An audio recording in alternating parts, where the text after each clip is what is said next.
여러분 안녕하세요. 찾아가는 새벽기도 시카고 한인제일 연합감리교회 조선영 목사입니다. 오늘도 변함없는 주님의 은혜와 평강이 저와 여러분의 삶에 종일 풍성하기를 기도합니다. 오늘 말씀은 에스겔 2장 1절에서 7절까지 말씀입니다. 그가 내게 이르시되 인자야 내 발로 일어서라.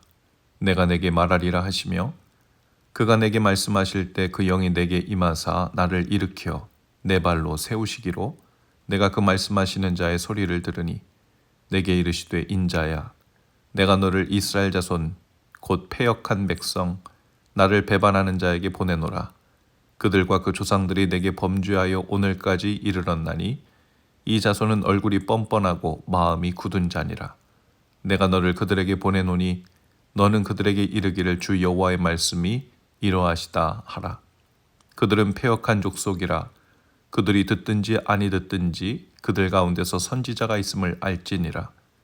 인자야 너는 비록 가시와 찔레와 함께 있으며 전갈 가운데 거주할지라도 그들을 두려워하지 말고 그들의 말을 두려워하지 말지어다.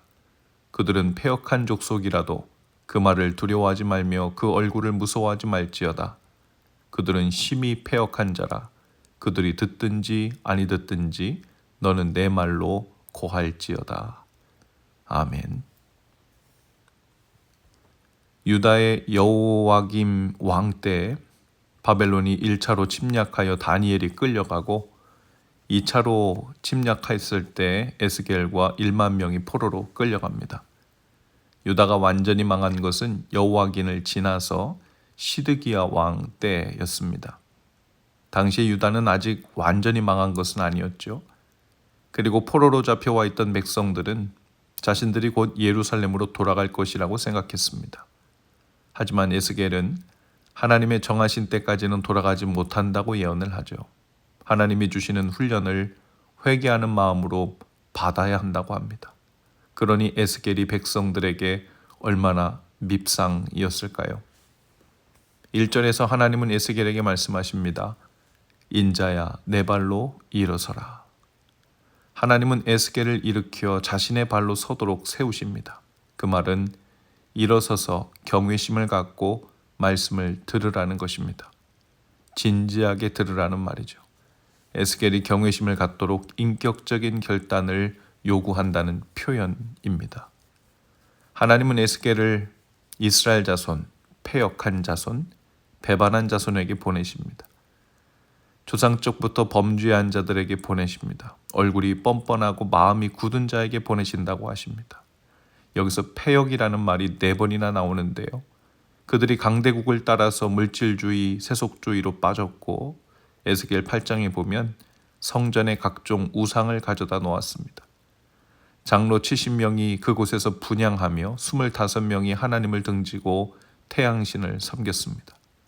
그래서 하나님은 이들을 징계하셨죠. 그런데 그들은 징계를 받으면서도 더욱 하나님을 불신하고 원망하고 불평했습니다.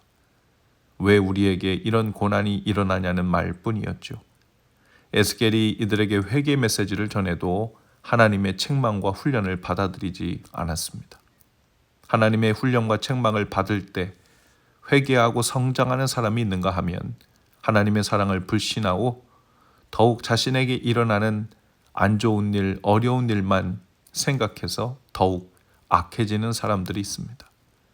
회개하면 마음이 온순하고 부드러워지는데 회개하지 않으면 마음이 바로처럼 더욱 악해지고 딱딱해지죠.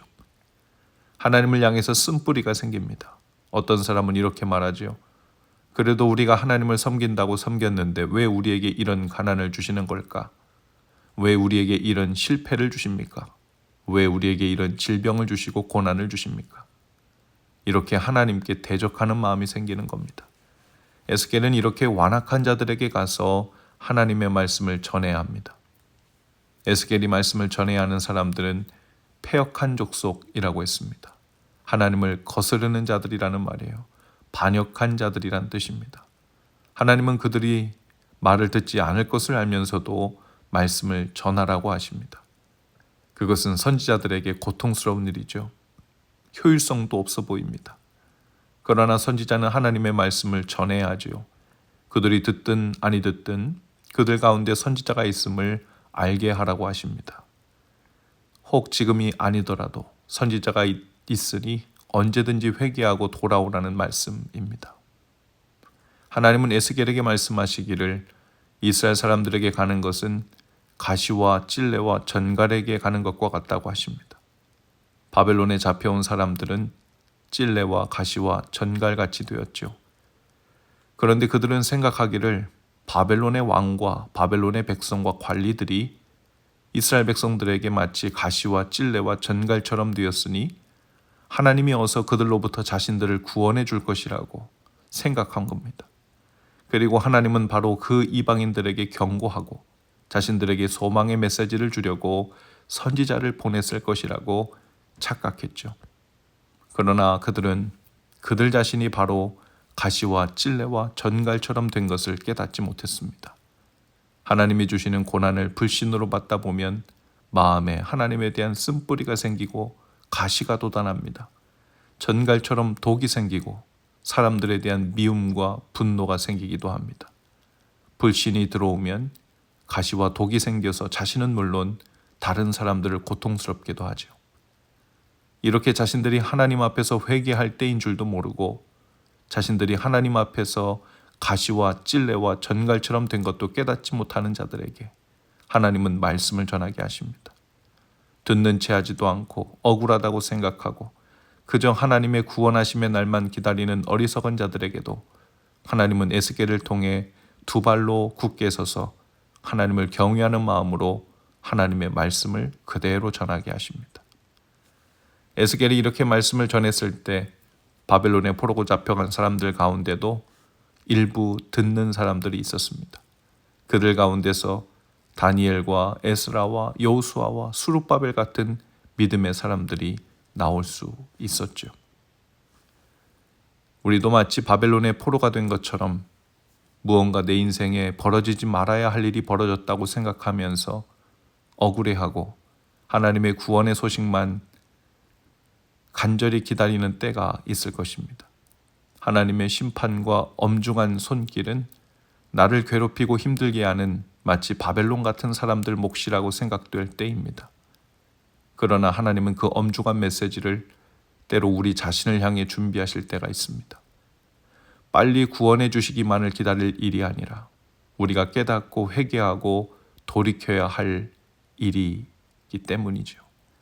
하나님을 향한 우리의 마음밭이 가시와 찔레와 전갈처럼 되어 독소만 뿜어대고 있지 않은지 돌아볼 수 있기를 바랍니다. 설사 우리의 마음이 그렇게 소망 없는 것처럼 바위처럼 굳어졌다고 할지라도 하나님은 포기하지 않으시고 우리 안에 말씀을 보내십니다.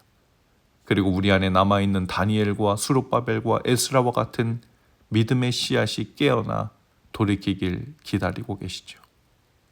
오늘도 말씀을 보내어 우리를 살리려 하시는 주님의 음성을 들으시기 바랍니다.